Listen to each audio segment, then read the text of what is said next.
It's interesting what you said about China as well. I was in Paris at the blockchain summit, talking to all the people and talking about these Web3 projects, and I bumped into someone who just started working for a Chinese company, Robert, and this was interesting. And they said, management doesn't play around. Like, they want to see numbers on the board. They don't care about my feelings. They don't care about the touchy-feely. They don't care about my, social concerns or my pronouns. They want numbers on the goddamn board or I'm gone. And I was just like, wow, what a concept. What a way to run a business, right? Looking at the numbers. And I just thought, wow, we really are toast in the West, right? So Brian, let me ask this question, okay? Because financial literacy is our words. Do you speak the language of money? So the biggest problem here is most Americans are calling their liabilities assets. And that's why the statement of cash flow is crucial. So literacy is the language of money. Financial IQ is the size of the financial problem you can handle. So the average American's financial IQ is $400. That means if the problem is over $400, they can't solve it. But they have a PhD from Harvard, or they're a school teacher, they have a high-paying job, they belong to a union, which is all Marxism. They like paying taxes. They should tax the rich. That's all Marx. But the thing I'm saying is, what does the word moral hazard mean to you? That's the question. Yeah. Yeah. Well, that's a word that came up a lot during the 07-08 crash, because people were asking, like, when is there a moral hazard, right? When do we save these institutions? When do we allow them to fail, right?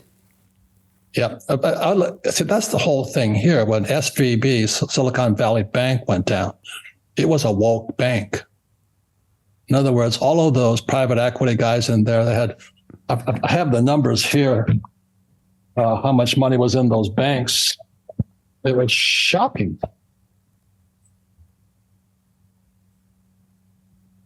In those woke banks, you had Circle with $3.3 billion in SVB, so Silicon Valley Bank. Now, what kind of moron would keep $3.3 billion when you only insure it up to $250,000? I mean, you've got to be this most stupid SOB on planet Earth. But this was the CEO of Circle. Roku had $487 million sitting in the bank in either cash or securities or whatever they did. BlockFi had $227 million. These guys are financial mental midgets, but they're the graduates of our best MBA programs. But why don't they worry? Because they're woke. And the Biden crime family will bail them out with Janet Yellen, who's another professor from Berkeley.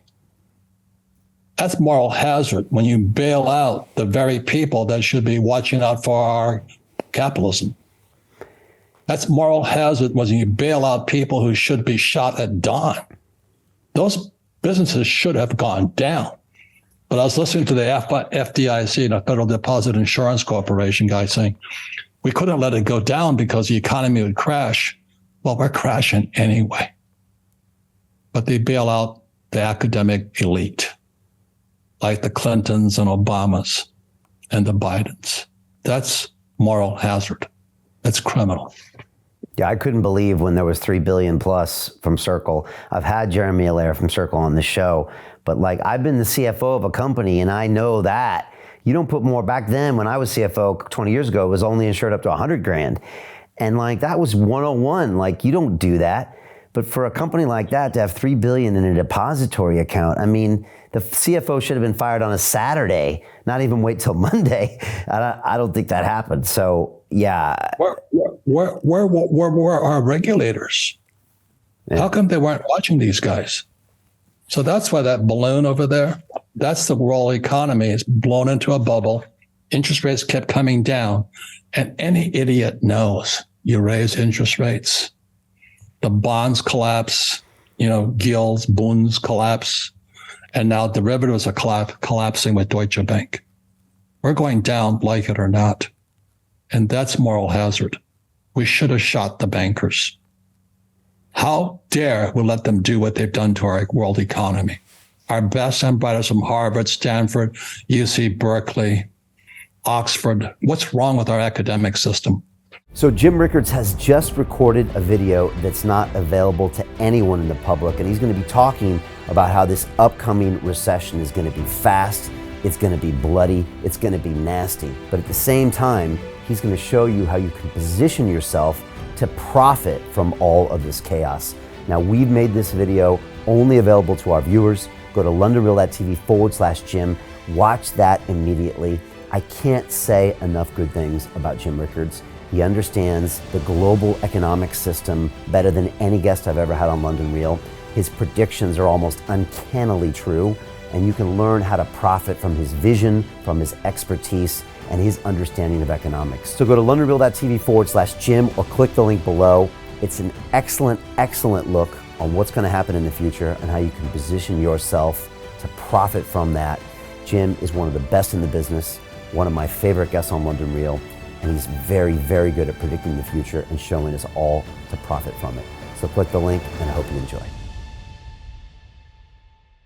Hey, it's Brian Rose, founder of the DeFi Academy. I've told you my 4-week crypto bootcamp is amazing, but don't take my word for it. This is what my students are saying. The DeFi Academy was an amazing experience for me. It took me totally out of my comfort zone. In this course, I was challenged, I was held accountable, and pushed to do things that honestly weren't always easy. It's been phenomenal, and I can't believe we're already up on our 4 weeks. It has flown by. Going through this DeFi accelerator by far was one of the best courses I've taken. You do this course, you really get into the nitty-gritty of the activities that will make you comfortable with decentralized finance.